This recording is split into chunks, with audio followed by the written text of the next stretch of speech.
Hey, yo, wait. Am I about to review two W shows in a row? Oh, right. Why did Ahsoka have to be such fan servicey poop? In all seriousness, though, I did write down that line, and now that I'm actually thinking about it, some studio executives and showrunners are actually trying to end 2023 on a banger, especially when it comes to the television side of things. Yeah, we still have a couple of stinkers and mid tier films left to go when it comes to the big screen side of things, like the Marvels, the Hunger Games prequel, and Aquaman 2. Alright, I actually need to stop saying that because I think Aquaman 2 actually looks interesting and not pure shit on a screen. Shocker. But relatively speaking, from shows like Netflix's One Piece to the potential of Loki Season 2, the release of Invincible Season 2, and now the conclusion of Gen V, a spin off series of Amazon Prime's hit series The Boys, where the finale of the show directly ties into the narrative for The Boys Season 4 with the release date of 2024. It's kind of weird to say, but we as an audience of the small screen variety are kind of eaten right now.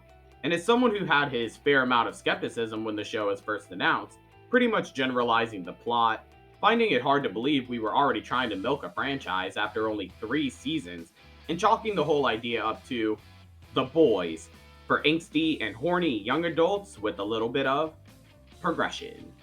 And let me tell you, I'm not one of those euphoria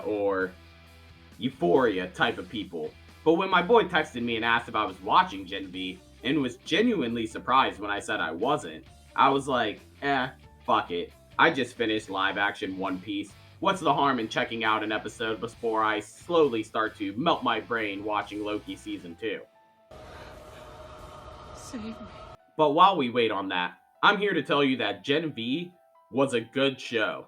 Great, impressive even at times, perfectly recapturing and reflecting the fucked up in universe rules and tone that the already established predecessor introduced us to, throwing in a new college atmosphere and setting that allows the writers to really show off their skills and incorporate clever character introductions, character interactions, and unique superpowers, all while continuing the same cohesive, coherent, and most importantly, competent narrative structure that we the fans have gotten so used to go alongside its great plot, all coming together to create a ridiculously fun, character driven show that somehow finds its way to keep you so immersed and engaged throughout the entirety of its runtime, riddled with betrayals, plot twists, character revelations, corruption, political messaging, cameos, interesting action sequences, and of course, the trademark over the top gore and power scaling.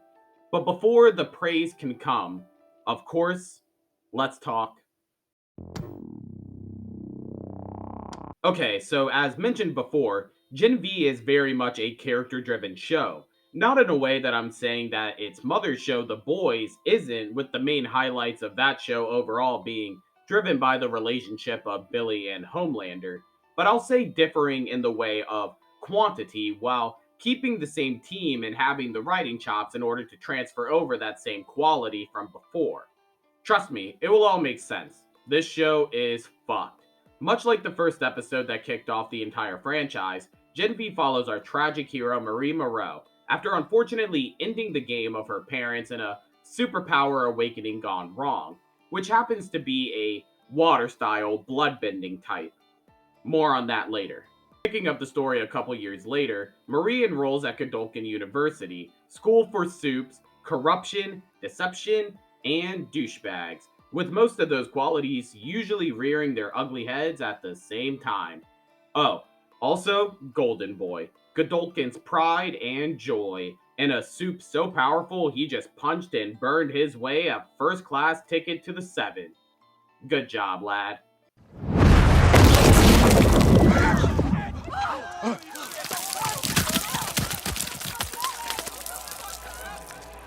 Oh, well, I guess this is as good a time as ever to meet our other players.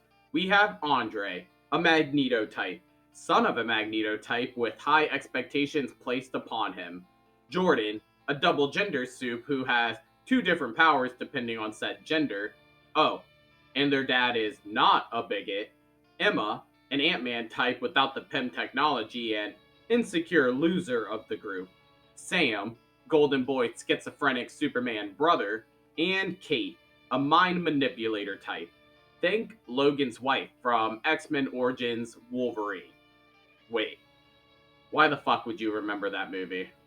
To keep it light in regards to the spoiler side of things, after a certain intervention in an event between our characters, miscommunication in the aid of stopping a crazy addict one night, and a, let's say, tragic event on campus, our crew of angsty and horny superheroes are thrown into a situation way over their heads as they investigate the front that is Godolkin University, the connection between the school and Vought, the path of corruption, deception, experimentation, and future radicalization of the war of supes versus humans, all while navigating and having to face their own unique inner demons and character traumas. But the question is, will Marie and crew be able to bear the weight of the sinister plot manifesting right beneath their very dorm room, maneuver their way through the corruption of the in-universe's top company officials, come to terms with their own past, and become the credible and reliable superheroes their world so desperately needs? Or will Homelander just show up and laser beam them? Who's to say? Anyway, so I've highlighted it on more than one occasion so far, and for good reason. There's kind of no talking about the pros without first mentioning the characters. While there's truly a plentiful selection of interesting, developed, and well written characters, I can't help but highlight the performances from Jordan, the double gender superhero, and Kate, the mind manipulator.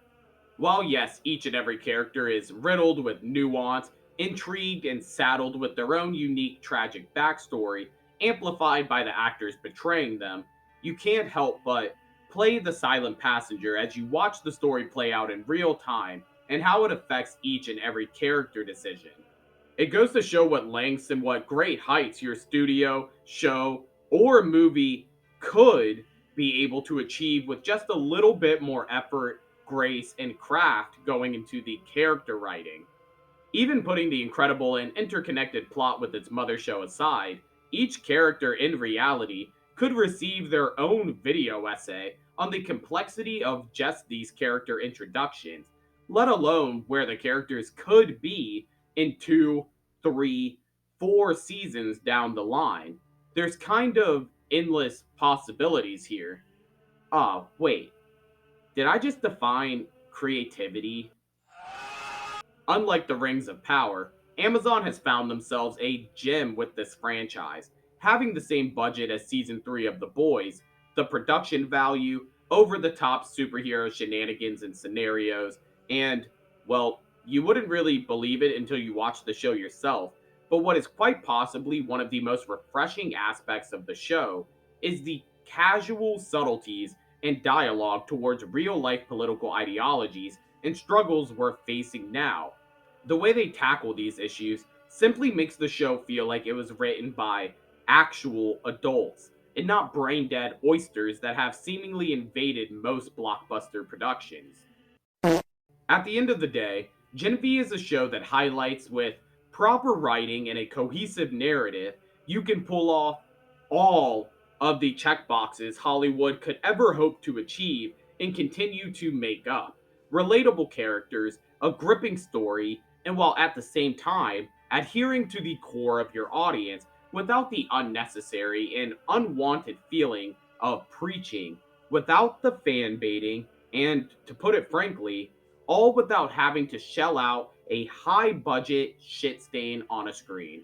And if you haven't been able to tell by now, I highly, highly recommend you go watch Gen V. And in reality, I think you kinda have to because it leads into The Boys Season 4. Who knows? But with that, it's off to Loki. Yay. Of course, as always, I want to thank you guys for watching the video, and if you enjoyed, make sure to hit that like button and subscribe to the channel for more videos like this.